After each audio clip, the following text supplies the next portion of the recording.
Be me, 33F, work in HR at a massive tech company. My whole job is turning the office from a frat house into a place where people can actually breathe. Diversity initiatives, training sessions, inclusive culture decks that make finance dudes roll their eyes. I tell myself it matters, because it does also run a little blog on the side called The Unmuted Woman, Decent Following. I post infographics about the wage gap, mental load, emotional labor, all the stuff women live with and men pretend is imaginary. My DMs are packed with women, like, you changed how I see everything. It's addictive, feels like purpose, married to a guy named Brian. For 10 years, met him senior year of college, he was a business major. Nice, sweet, always nodding, like he understood. I thought he got it, or at least wanted to get it. Turns out he mostly wanted access to my body. Classic bait and switch, we got married, had 2 kids. Jackson is 9, Chloe is 6. They're my entire universe last few years have been rough, like the mask finally slipped off. Brian the agreeable, supportive guy. Evaporated now. He's this quiet, hollow shell. He works in finance, soul-killing, spreadsheet, job comes home, collapses on the couch, turns on the TV, checks out of reality. I try talking to him about my day, about how the world is built to drain women, about how I'm carrying the family in my head like a constant open tab. I have to remember the dentist appointments, I tell him, and I have to schedule them. That's emotional labor. He just stares at me, like I'm speaking another language. Blank eyes. Okay. Emma, he says, what do you want me to do? Weaponized incompetence. He wants a checklist, like he's a teenager, he's not a partner, he's another employee. I have to manage at some point. It clicks for me. This isn't a phase. This is the shape of modern masculinity. I'm even reading about it for a blog post. It's supposedly a full-blown crisis. There's research and think pieces everywhere. Some law review article calls it a crisis of boys and men falling behind in school, struggling in the workforce, mental health tanking. They retreat into silence, video games, anger. They don't have the emotional skills for a world that doesn't automatically center them. Brian becomes my living example. He's not abusive in the obvious way. No, hitting no, screaming, but his silence feels like control, like punishment. He can't connect with the kids beyond surface stuff. He'll toss a baseball with Jackson, watch cartoons with Chloe, but he never asks about feelings, fears, friend drama. That's all me. I'm the emotional engine of the household. He's just, present a paycheck with a pulse. My friends see it too. My brunch group, Natalie, is a divorce attorney and Kara is a therapist. We sit over mimosas and they validate my sanity. He's gaslighting you, Natalie says, making you feel like you're demanding for wanting basic partnership. Kara nods like it's a diagnosis. Patriarchal entitlement. He thinks his existence counts as contribution. They give me language, and once you have language, you can't unsee the shape of the thing. The final straw is my son's parent-teacher conference. I've got a huge DEI initiative launching at work. Emails, stakeholder meetings, executives asking dumb questions like, do we really need pronouns? I'm exhausted. I ask Brian to handle the conference a full month ahead of time. Email him the sign-up. Link remind him 3 separate times. He nods every time. Yep, got it. Day of the conference, my phone rings at work. It's Jackson's teacher. Hi, Emma. Just checking if you wanted to reschedule. We had you at 4 p.m. today. My stomach drops straight through the floor. I call Brian, goes to voicemail. Text him, red exclamation. Mark probably in some critical meeting. I leave work early, drive like a maniac, show up sweating at the school. Apologize to the teacher. She's polite, but I see that look, that quiet judgment. It's okay, she says. We know how busy moms are. Moms singular. I go home. Brian's on the couch laptop, open watching some streamer play. Elden Ring kids are on tablets. House feels stale like neglect, has its own smell. I stand in the doorway with my bag still on my shoulder. Brian, he pulls one headphone off. Hey, how was work? He doesn't even know. He completely forgot, and something inside me just goes cold. I don't scream. I'm past screaming. The unmuted woman isn't going to act like a hysterical stereotype. I speak in the calmest voice I can manage. The parent-teacher conference was at 4 p.m. His face does this sequence of tiny reactions, confusion, then realization, then this pathetic hollow guilt. Oh my God, Emma, I'm sorry. It slipped my mind. We were trying to close a deal, and I raise a hand. I don't want to hear it. This is a pattern, a deep pattern of disengagement. You are not an equal partner raising these kids. You're not even a junior partner. You're a ghost. He sits there like a scolded dog, and I hear myself say it out loud. I want a divorce. The words hang there heavy, and the worst part is, he doesn't look shocked. That hurts more than anger. What if he doesn't fight, doesn't plead, just nods once? Okay, he says quietly. 10 years ends with okay. The emptiness is staggering. Next day I call Natalie, the divorce lawyer, friend. She does the soft voice. Emma, I'm sorry, but I'm also proud of you. This is you reclaiming your life. We meet for coffee. I unload everything. I want what's best for the kids, I tell her, and what's best is stability. Me. Natalie sips her latte. Of course. We go for full physical custody. That's standard. Mom's usually the primary caregiver. Good, I say. He can do every other weekend. That's plenty of time for him to play video games with them. Feel this surge of power hit my chest, like I finally grabbed the wheel. Go home and immediately write a blog post. Title: Divorcing the Patriarchy. Corny, but effective. It blows up in my little online ecosystem, comments pour in, "You're so brave. This is my story too. Thank you for speaking truth. I'm the main character for a week straight. Feel like I'm leading a movement first. Few weeks are this awkward shuffle around the house. Brian moves into the guest room, we sit the kids down, tell them mom and dad are having grown-up problems, but we both love them. I make sure I do the explaining, I control the wording, I frame it perfectly. Last thing I need is him mangling the message with his emotional illiteracy. He stays quiet, passive one Saturday. He just packs a duffel bag and moves into some sterile corporate apartment downtown. White walls, cheap art. No soul, he agrees to my custody idea, in principle, every other weekend, seems almost too easy. I tell Natalie, he's not fighting me. She makes this little hum noise. They rarely do at first, she says, tone weirdly ominous. Give it time. I brush it off. Why would he fight? He knows he's not pulling his weight. Paperwork starts. My lawyer sends his lawyer the first proposal, full physical custody to me. Brian pays child support based on his 6-figure finance salary. Brian pays alimony for 5 years, so I can keep the kids' lifestyle stable.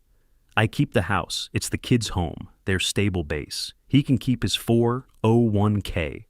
I tell myself I'm being generous. A week later, I'm at work open an email from Natalie. Subject: Response from Brian's counsel. I actually laugh out loud. Counteroffer.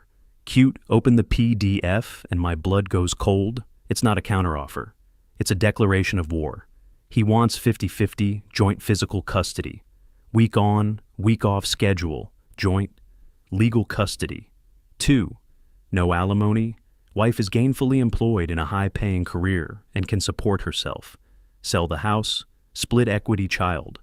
Support calculated based on 50-50 and both incomes, which means basically nothing. Either way, he rejected every single term. I storm out of my office and call Natalie. What the hell is this? Is this a joke? Emma? Breathe, she says. It's an opening move. Negotiation tactic. He's trying to scare you. He wants my kids half the time, I hiss. That's not negotiating. That's violence.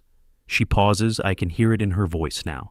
His lawyer is good, she says carefully. Like, really good. We're not going to steamroll him.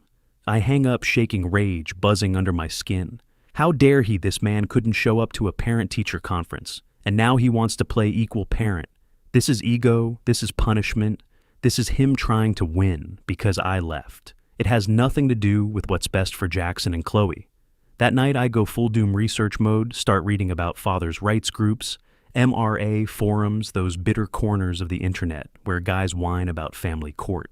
It's all there. They hide behind equality language to cover their misogyny. They don't want to parent, they just don't want to pay. They want to beat their ex-wife like it's a sport. I find some recent article in a Feminist magazine talking about this whole equal parenting era being weaponized against mothers. It clicks in my head like a conspiracy map. This isn't Brian, this is his lawyer feeding him. MRA scripts, The quiet, passive man is gone, replaced by something else, a monster wearing his face. We have mandatory mediation before court. I walk in ready for war, bring a thick folder, pages of notes, logs of every meal. I've cooked every dentist appointment I scheduled, every nightmare I soothed at 2 a.m. I list his failures like receipts missed, parent-teacher conference the time he forgot Chloe's peanut allergy and almost handed her a Reese's endless nights of him, zoned out in front of a screen, while I ran bedtime like a one-woman production. Brian is already there with his lawyer, and he looks different, tailored suit, fresh haircut, standing straighter, confident it makes my stomach twist. Mediator is this gentle-looking woman in her 50s, soft voice, calming sweater. I lay out my case, use all the language I know how to use. This isn't about love, I say. I'm sure Brian loves the kids in his own limited way. This is about capacity, emotional and logistical capacity to be the primary caregiver. I talk about mental load, emotional labor, how mothers are usually the psychological parent, the one holding the entire world of the child in her head. Brian sits there, quiet, doesn't react. His lawyer, sharp-looking guy in his 40s, just writes notes non-stop. When it's their turn, Brian clears his throat and speaks with this steady, rehearsed voice. I want to be an equal parent to my children, he says, and I'll admit that during the marriage I wasn't as involved as I should have been. Our dynamic, it wasn't healthy. I roll my eyes internally. Here comes the fake accountability speech Brian keeps going, like he practiced in the mirror. I was checked out. I was unhappy. That was my fault. Sure, man, then he says, but since we separated, I've had the kids every other weekend. And it's been the best part of my life. We cook together. We do homework. We go to the park. I'm not just watching them, I'm with them. I rearrange my work schedule to be more flexible. I'm ready. And I want to be there for them half the time. They deserve 2 active parents, not 1. It's all a performance, clean lines, perfect pacing, lawyer-fed script. I can feel it. Mediator looks at me. Next, soft voice, gentle face. Emma, what he's proposing is the default presumption in this state. 50-50 is where the court starts. If you want something else, you need overwhelming evidence that equal parenting would be detrimental to the children. My jaw actually drops detrimental, like I'm supposed to prove he's radioactive. I start talking fast, heat rising. Their father is a case study in the modern male crisis. He's emotionally stunted, incapable of deep nurturing connection. Forcing them to live with him half the time would destabilize them emotionally. I pull out printed articles like I'm presenting a dissertation, start citing studies, voice getting sharper. As a society, we're seeing a crisis of masculinity. Men are falling behind by every metric. There's research on social isolation and mental health. A paper out of a law review even framed it as a crisis of boys and men. How am I expected to entrust my children's emotional development to someone who represents that crisis? Mediator shifts uncomfortably. Brian's lawyer has this tiny smile, like he's watching me step into a trap. Brian just looks sad. Mediator tries again gently. Emma, those are sociological arguments. The court cares about specifics. Specific evidence that Brian is an unfit parent. I can't believe I'm hearing this. His entire disposition is evidence. I snap, feel my voice rising. He's weak. He shut down in our marriage instead of communicating. He'll do the same when the kids have hard days. He can't handle it? Mediation goes off the rails. After that ends with no agreement, everyone leaves stiff and tense. Natalie calls me afterward, tone urgent. Emma, you cannot do that in court. You can't lecture a judge on gender theory. It will backfire. I'm pacing my kitchen like a caged animal. She doesn't get it. She's older. She's part of the problem. She clears her throat. I'm trying to help you avoid a trial that could get very, very ugly. Let it get ugly, I say. I'm not scared of the truth. Next few months are hell depositions, financial disclosures, endless emails, with deadlines and bold red text. His lawyer subpoenas, my blog, my social media, old posts, old threads. They start twisting everything, trying to paint me like some extremist who hates men on principle. They depose my friends, Natalie gets dragged in, and my therapist friend Lauren too. His lawyer asks Lauren, in that slimy, calm voice, whether she ever provided me unlicensed therapy or coached me on how to pathologize my husband. Lauren gets flustered, tries to invoke confidentiality, and it looks terrible on paper. Then he turns on. Natalie asks if she has a financial incentive to push high-conflict divorces. Natalie almost explodes in the room, and that gets noted too. Worst part, court assigns a child. Custody evaluator, court-appointed psychologist. She interviews me, interviews Brian, interviews. The kids watches us interact, then writes a report for the judge. Her name is Dr. Sinclair, woman in her early 60s, kind eyes that somehow feel like x-rays. She sits across from me with a notebook. I try my usual language: mental load, emotional labor, crisis of masculinity. She just nods and writes no reaction. At one point, she looks up. Emma, it sounds like you believe Brian is incapable of being a good parent. Tell me what you think a good parent does. I list everything like I'm reading from a training manual: nurtures feelings, encourages emotional expression, builds self-esteem, provides structure and stability, shows up, is present. She nods. And you believe Brian can't do those things? I say it like it's obvious. I think he lacks the innate emotional hardware. Doctor. Sinclair just writes it down. No flinch, no judgment on her face with the kids. She's a magician, gets them talking like it's effortless. Asks what it's like at Mom's house. Jackson says, Mom helps with homework. She makes sure I eat vegetables. Chloe says, Mom reads stories, but she's on her computer a lot. My stomach tightens hearing that. Then doctor. Sinclair asks what it's like at Dad's house. Jackson lights up like someone turned on a lamp. Dad built a huge Lego castle with me. It took 2 days. He taught me how to make scrambled eggs. Chloe giggles. Daddy lets us make pillow forts in the living room.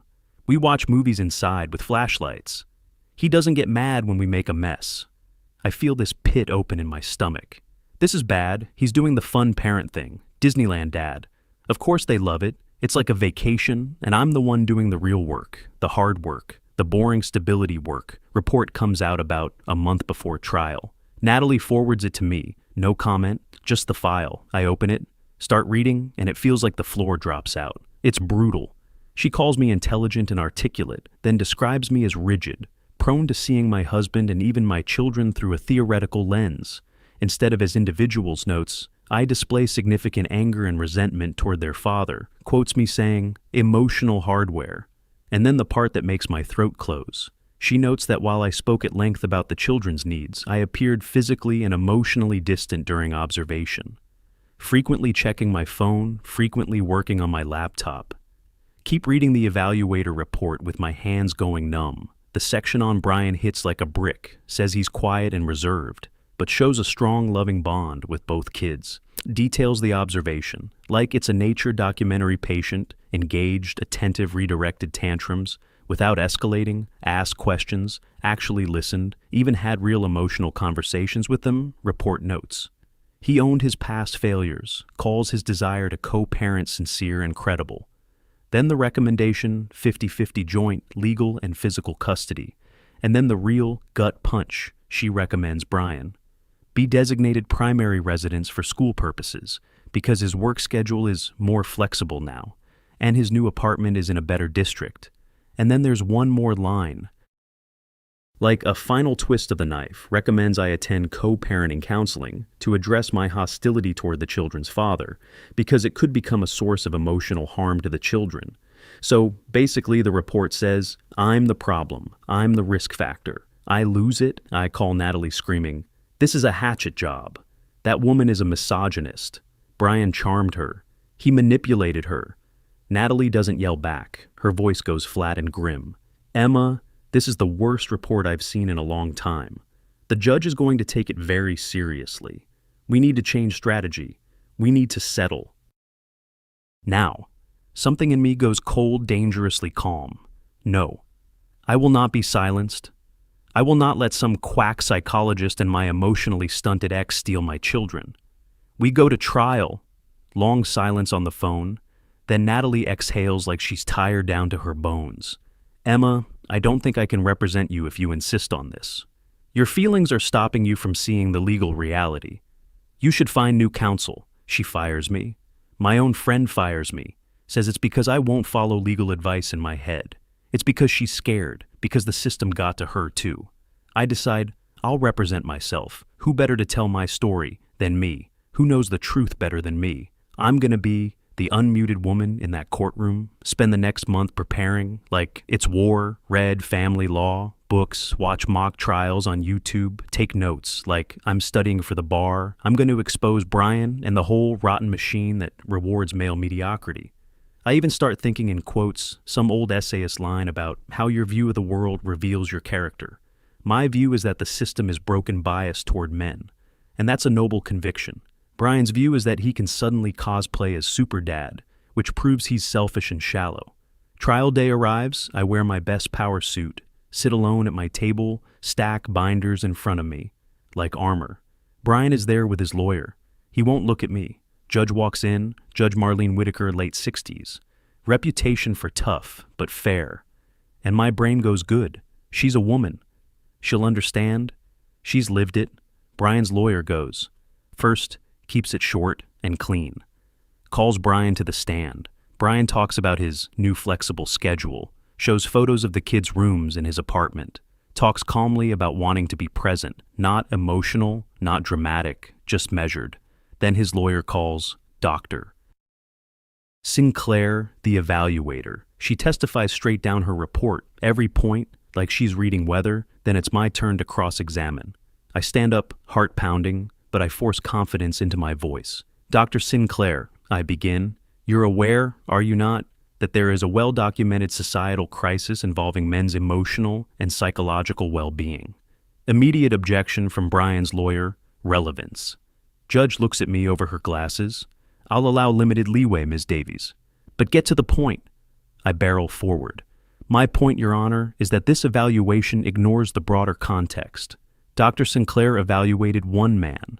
She did not evaluate the fragile state of masculinity itself. How can you recommend a man be primary residence when men as a demographic struggle with emotional regulation and connection? Dr. Sinclair doesn't flinch, looks at me calm as stone. I was not asked to evaluate masculinity. I was asked to evaluate Mr. Davies. And in my professional opinion, he is a fit and loving parent. I try to poke holes in her report, but she's unshakable. I sound like I'm spiraling, rambling every time I think I've got her. She answers clean and neutral. Then it's my turn to present my case. I call myself to the stand, which is as awkward as it sounds. I have to ask myself questions, then answer them. It feels ridiculous. I try to tell the story how I carried the emotional pillar of the family alone. Brian's lawyer pops up constantly. Objection. Narrative. Hearsay. Speculation. Judge responds like a machine. Sustained. Ms. Davies, ask a question and then answer it. You cannot give speeches. It's impossible. Rules feel like they were built to shut me up. I get flustered, start talking about mental load, about patriarchy. Judge raises a hand. Ms. Davies, I have read your blog. My heart actually jumps. She gets it. Then she continues. You are an intelligent woman with many theories about society. But this is a court of law. We are not here to litigate the patriarchy. We are here to determine the best interests of two specific children. I feel panic rise. But that's the point, Your Honor, I plead. It's not in their best interest to be in the care of a man who is, for all intents and purposes, emotionally crippled. Brian's lawyer stands up immediately. Your Honor, this is outrageous. Judge looks at him, then looks back at me. Her face is stone cold. Judge leans forward. Voice drops low enough to feel like a threat. Ms. Davies, are you accusing Mr. Davies of being a danger to his children? A danger? My brain catches on the word like it's unfair. A danger. Emotionally, yes. He can't nurture them the way a mother can. His passivity, his emotional weakness, it'll damage them long term. This is my core argument. The thing I've been building toward the truth as I see it, Judge's eyebrow barely moves. So, in your expert opinion, she says, and I can hear the sarcasm sharpen, as a corporate DEI professional and a blogger, men are, by their nature, emotionally weaker than women, and therefore less competent as parents. My throat tightens, but I nod. In many ways, yes. It's not even their fault.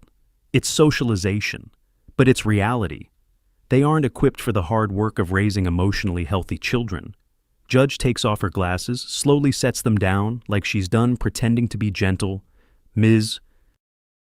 Davies, she says, I've been on this bench for 30 years. I have seen everything. Wonderful mothers, monstrous mothers, bad fathers, fathers who would walk through fire for their kids. I have also seen women use children as pawns to punish an ex-husband. I have seen fabricated allegations. I have seen parental alienation used like a weapon. It is tragic, and it is common. My face goes hot. She's not talking about me, right? She looks right at me anyway. You walked into this courtroom with a theory. You did not bring credible evidence.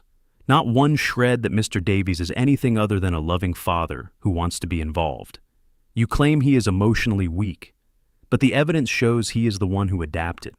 He altered his work schedule. He secured housing in a better school district. He has endured your hostility with patience. And despite all of that, his primary request is to co-parent. She pauses, then turns the blade. You, on the other hand, her eyes lock in on me like headlights, have shown no flexibility.